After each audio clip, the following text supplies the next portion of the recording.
Good evening and welcome to the Job Search Solution, the radio program where we talk about looking for a job, changing jobs, changing careers, hiring.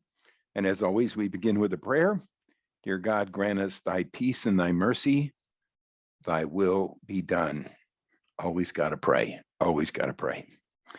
In this session and subsequent sessions, I'm going to discuss the myths and reality of today's job market.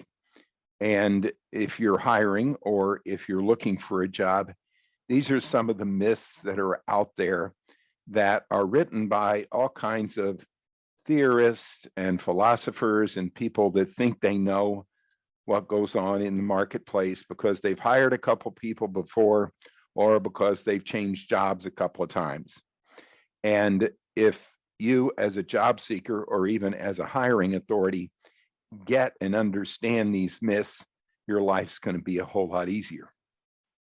First, I want to begin by explaining there are 32.7 million businesses in the United States. 32 million businesses. Now, free enterprise is a wonderful thing, but if you think that those 32 million businesses run like they're supposed to, you are wrong. The irony to this is that I've had employers and hiring authorities for years that think their businesses run really well. And then they become candidates and find out that their businesses are sloppy, businesses don't do very well, and it's a mess. And we're going to discuss that. The average size of the business of each business in the United States is 16 people. It's been that way since I got in this business in 1973. 16 people. Most people think that businesses run by this brilliant business acumen, and they don't. They're sloppy. They're ambitious, greedy, selfish, lazy, impatient, vain, and ignorant, just like the people that run them.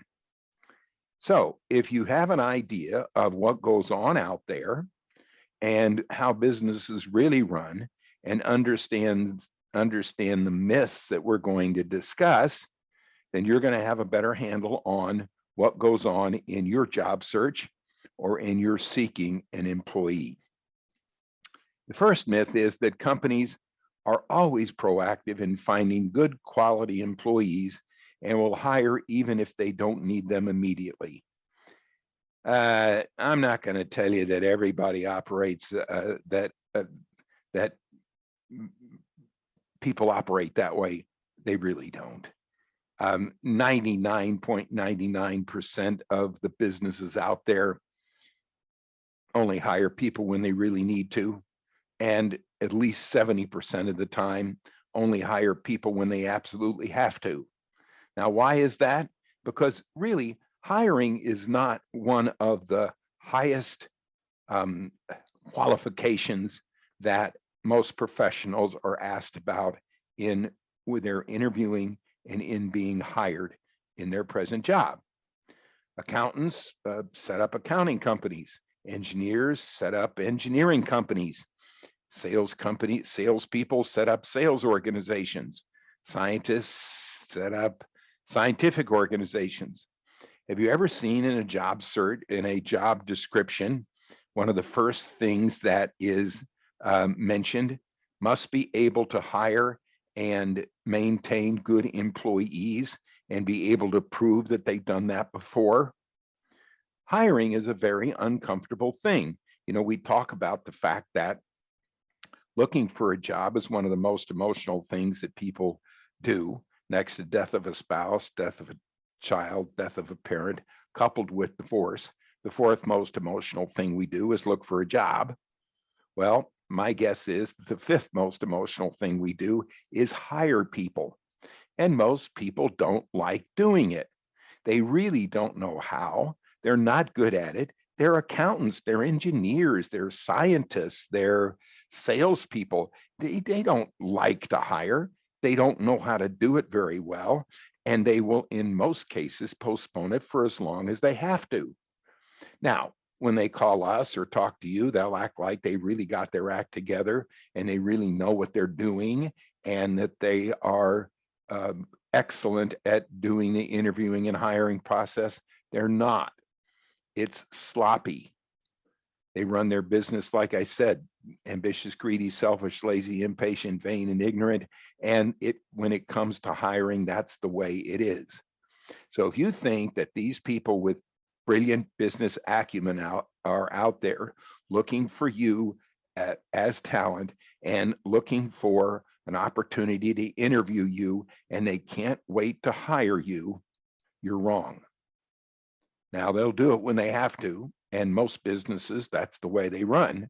They do it only when they have to, and they come up with all kinds of cockamamie ideas about the way they ought to do it and the process they ought to follow, and they think they build this systematic approach to interviewing and hiring. Well, they do, but they're not very effective. They're no more effective than rolling dice on somebody. Now, I say that because I've been sitting here since 1973. I've personally placed almost 12,000 people in that period of time, and I've interviewed more than 100,000 people and probably been involved in more than 200,000 interviewing cycles, most of which my candidate did not get hired. I mean, that's the way it works in my profession. And if you're sitting there thinking that these people that you're interviewing with are this bastion of business brilliance, they're not, especially when it comes to hiring. Hiring is a big risk, and companies don't like doing it, even though they have to, because when they make a mistake, it's so obvious to them and the rest of the world that they made a mistake. So that's the first myth. In the subsequent sessions over the next few weeks, we'll be talking about all of the myths. All right, stay tuned. This is Tony Bashara with the Job Search Solution.